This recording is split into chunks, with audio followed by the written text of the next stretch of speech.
Good morning, everyone. My name is Jeremy Bloom. I am the COO at Circulate San Diego. Thank you for being here for the release of our latest report on Vision Zero at 10 years. I'll introduce the report author in a second. Just wanted to thank everyone for being here and for this important way that we can stop traffic violence and keep our streets safe for all pedestrians, bicyclists, and drivers. Thank you. Good morning, everyone. I'm wmoore, Policy Counsel for Circulate San Diego. That's WILLMOORE, and Policy Counsel is spelled COUNSEL. I am the author, as Policy Counsel with Circulate, of Vision Zero at 10 years, Struggling Forward in a Safety Crisis. In 2015, San Diego, the city of San Diego, adopted a vision called Vision Zero. That is a vision where no pedestrians, cyclists, disabled people, people riding scooters, walking around, anything outside of a car, die on our roads. Here in San Diego, we have seen over that past 10 years an increase in deaths rather than a decrease. We've seen this chart here, the numbers from the City of San Diego of people that die on City of San Diego administered streets. It's gone up and not down. The City of San Diego has done a good job in a lot of ways in adjusting its plans to better meet our pedestrian walkable needs. Making more infrastructure safe, like we have this construction site behind us that is making one of the fatal 15, one of the most deadly intersections in San Diego, a safer place to cross the street. That does reduce deaths. However, the national trend has been so bad with traffic deaths for pedestrians doubling in the past 10 years that San Diego's measures haven't been able to keep up. So while the City of San Diego has done a good job in improving its plans, it has to do substantially more to implement those plans more cheaply, more quickly, and with more resources. The City of San Diego stands today in a worse position than it was 10 years ago. But it has a better posture for approaching this problem into the future. It's adopted a complete streets plan that makes new streets safer for all road users. It's adopted better architectural guidelines for all of the streets to have the proper sidewalks, to have the proper medians, to have the proper crosswalks, to make sure that people can be able to get around safely. It's adopted a better approach to making sure that even if a pedestrian or a driver or a cyclist makes a mistake, the penalty for that mistake isn't death. So there's a lot of promising things that have happened since San Diego adopted Vision Zero in the past 10 years. But we need to do more. We need to redouble our efforts. When we make these great plans and things get worse, people start to lose confidence in our good intentions. Right now, the streets of San Diego are paved with good intentions. But we need to get out here and do the work, lay the concrete, put in the traffic calming, the good crosswalks, the signals, just like we're doing here on University, one of those original corridors that Circulate identified back in 2015 that needed work is getting done right now, 10 years later. We can't wait 10 years for traffic safety. The Vision Zero at 10 years report, Struggling Forward in the Safety Crisis, says, good job, but not good enough. We need to redouble our efforts and implement the good plans that we've made. Thank you. Thank you, Will. I want to take a moment just to thank the folks who helped Circulate produce this report. We had a number of folks on our advisory committee, as well as sponsors, including folks from AARP, Fairs and Peers, Hayden AI, Scripps Medical, as well as Families for Safe Streets, folks who represent victims of traffic violence. And speaking of that, I wanted to say that, you know, a lot of numbers, a lot of statistics in this. We have to remember that these are real folks that are impacted.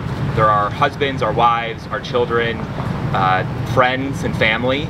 And throughout this report, not only are there statistics, but we pull out real stories from folks who've been impacted by traffic violence. And I want to remind folks that on September 17th, this Sunday, is World Day of Remembrance. We'll remember folks of traffic violence impacted by traffic violence.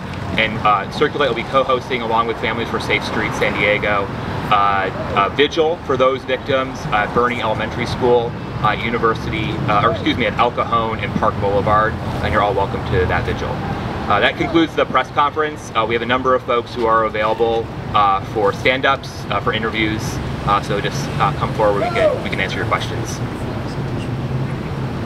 Thank you. Can you talk to us about what we attribute these deaths to?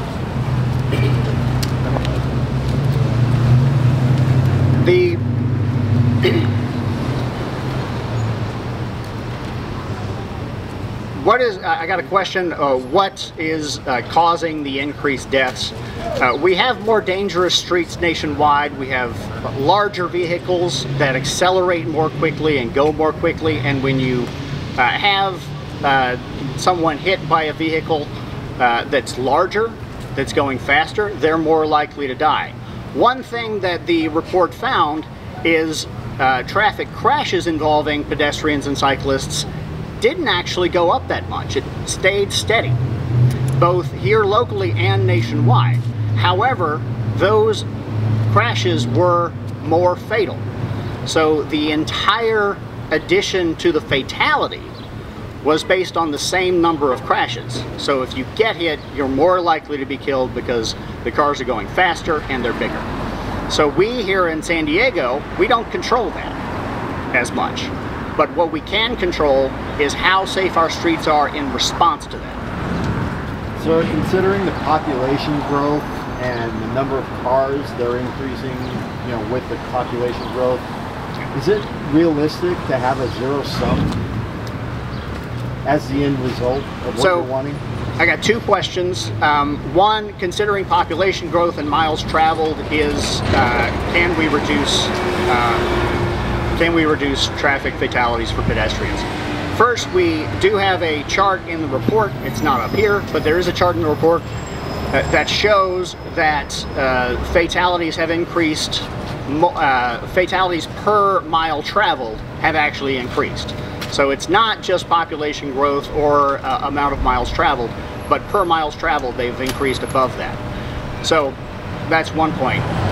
The second point, I would say, Vision Zero looks to the individual that's killed and says, you know, that's one too many. And so we may never get to Vision Zero. But if we don't set that as the goal, then who are we?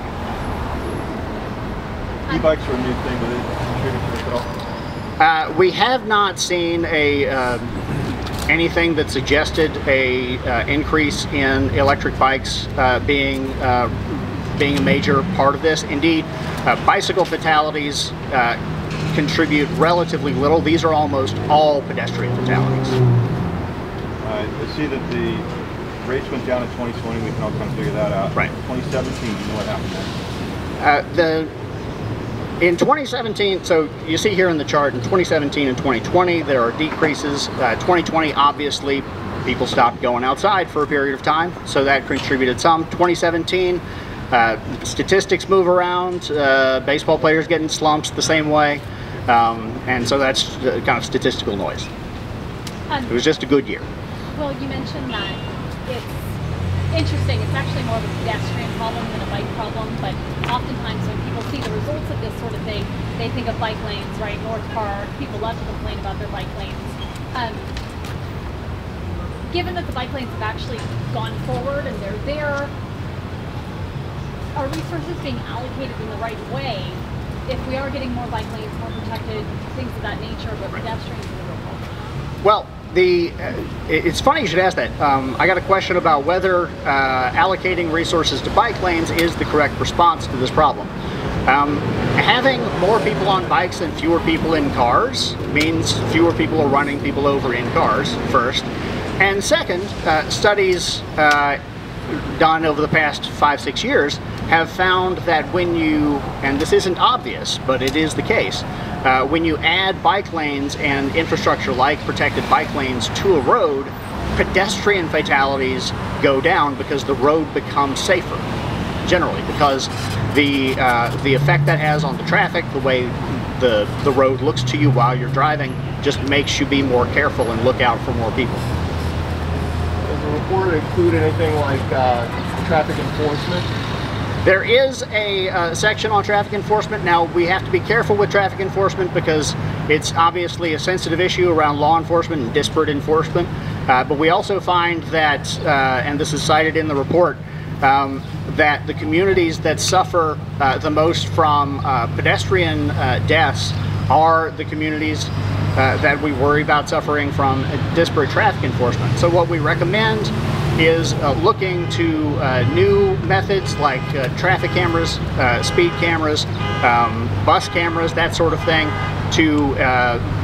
that have been shown to not have that disparate impact as to enforcement, but still have a good impact as to safety and keeping drivers obeying the law. Is there any correlation between deaths and lower income neighborhoods? I got a question. Is there a correlation between deaths and lower income neighborhoods? Yes, there is. Our most dangerous corridors in the city are here along University, down in southeastern San Diego, out in City Heights. So we do see that disparate impact, but we see fatalities everywhere.